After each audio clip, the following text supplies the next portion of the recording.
Hello everyone, welcome back to the channel and welcome to another video from Kev's Shed. What we're going to be looking at today is a fairly common problem with quite a few BMW models of this era. Mid to late 2000 models, 3 Series, 5 Series, 6 Series, the X models, basically any BMW that has one of these keys.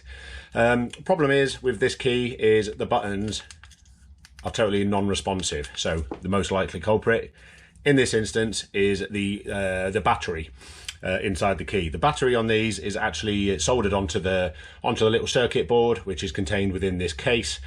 So what we need to do is have a look at it. What I'll do is I will go out to the car and just show you how it doesn't work, and then obviously once we've replaced the battery, we can give it another go, and hopefully the key will be fully functional. As you can see, totally non-responsive from all the buttons.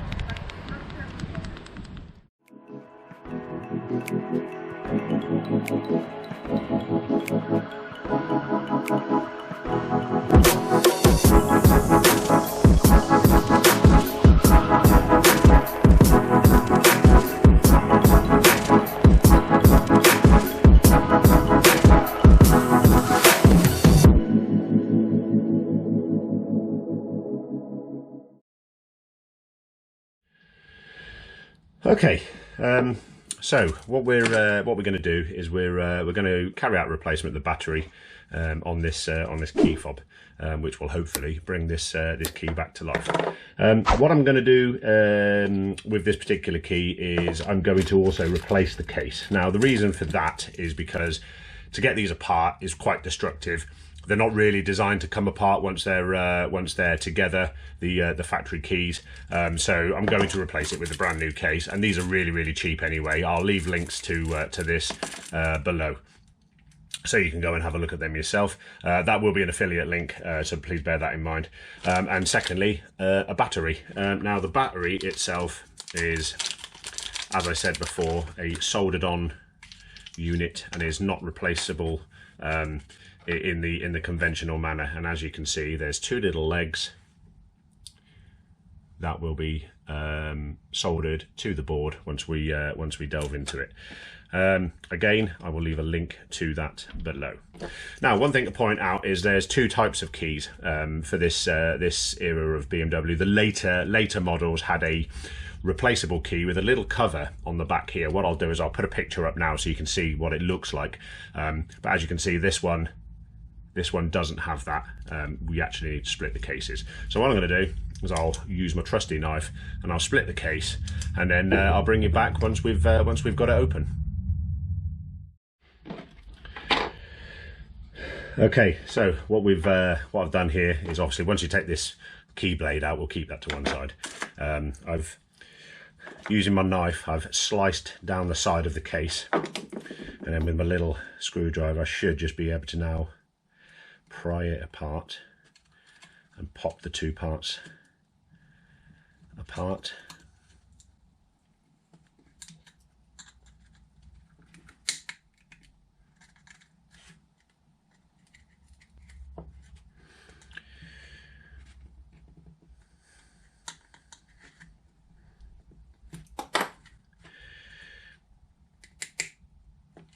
There we go. It's quite destructive, but there we are.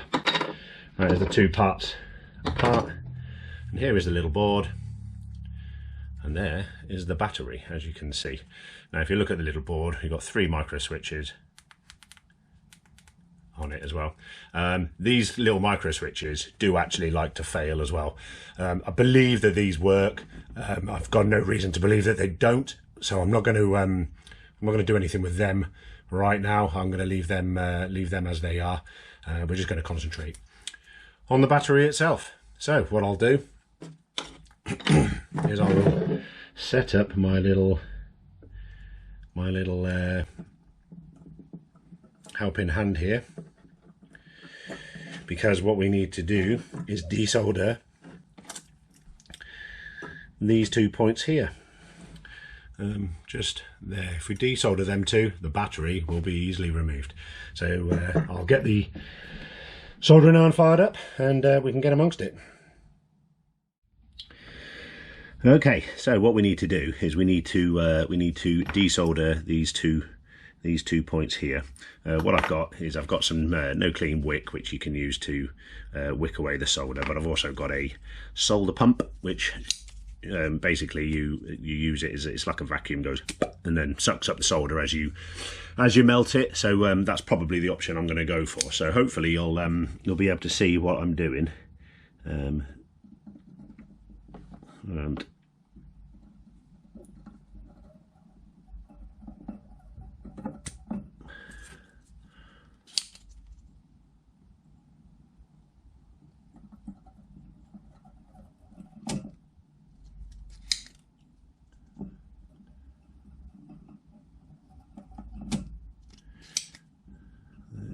go.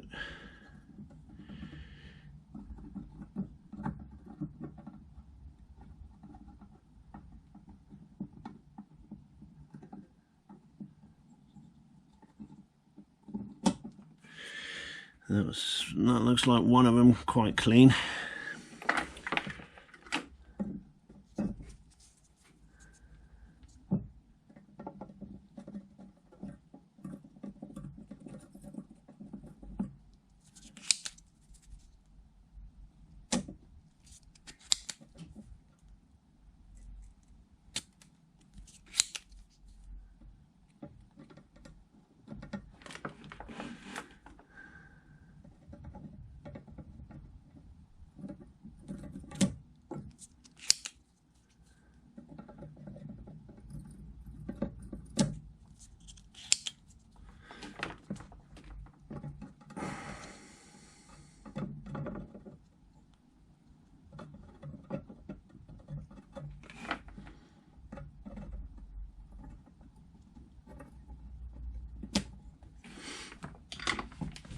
Okay, that's most of the solder off.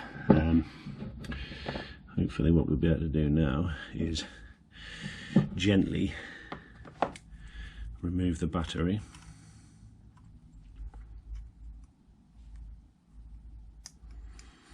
Yeah, it's a little bit, so what I'll do, I'll get the last of it off, and then hopefully we'll be in a position to take the battery off the board. Okay, so here is the older battery removed. There was a little bit of a tiny little bit of solder on each one that was just still holding it in position, and as you can see, it's nice and clean underneath. What I'll do, using some solder wick, I'll clean up these points and then re-tin them, ready for the new battery to be installed. So I'll bring you back in a second when we're about to install the new battery. Okay, right. What I've done is I cleaned up the two contact pads. I've put the battery in position and I've fluxed each of the joints. Now if you look at the battery, you'll see that one of the legs is fat and one of the legs is really skinny, and it goes in that way. You can't really get it wrong. The fat one goes towards the end and the skinny one is the one towards the middle of the board.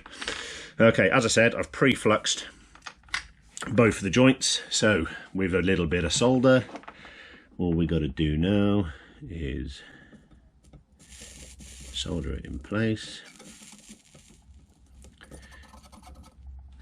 just like so.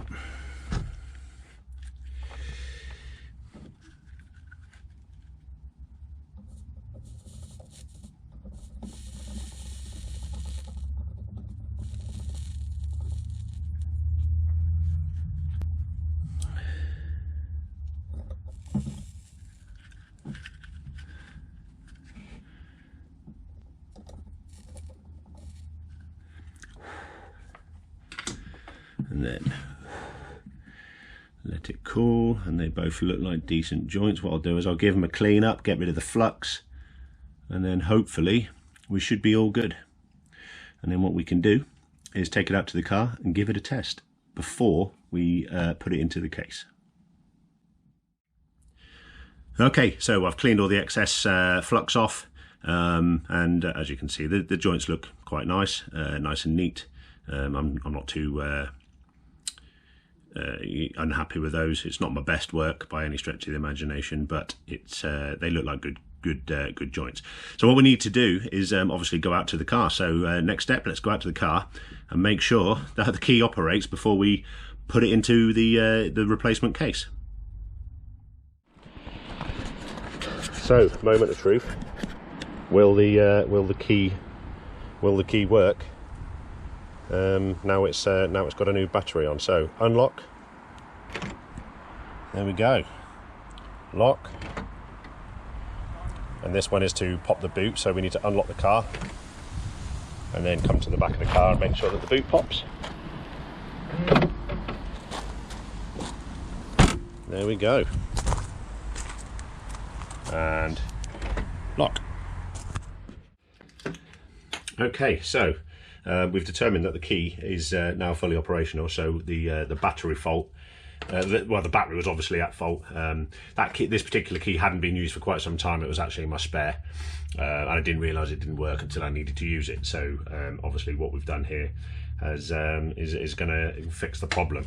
So, as I said before, we've got a replacement case, which, as you can see, compared to the original, does look nice and shiny. The badge in the middle is all nice, and it pops apart a lot better than the original one does. And it's basically, if we look down the side, you can see there's little channels that these little lips.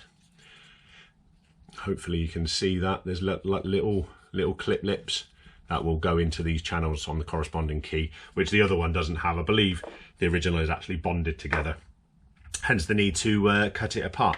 Right, this is obviously a key blank, which we don't need in this instance because my key blank is here, the original one for the car. And then all we've got to do is simply pop the board into place, put the two parts together, get one side in first, like so, and then click, click, and that is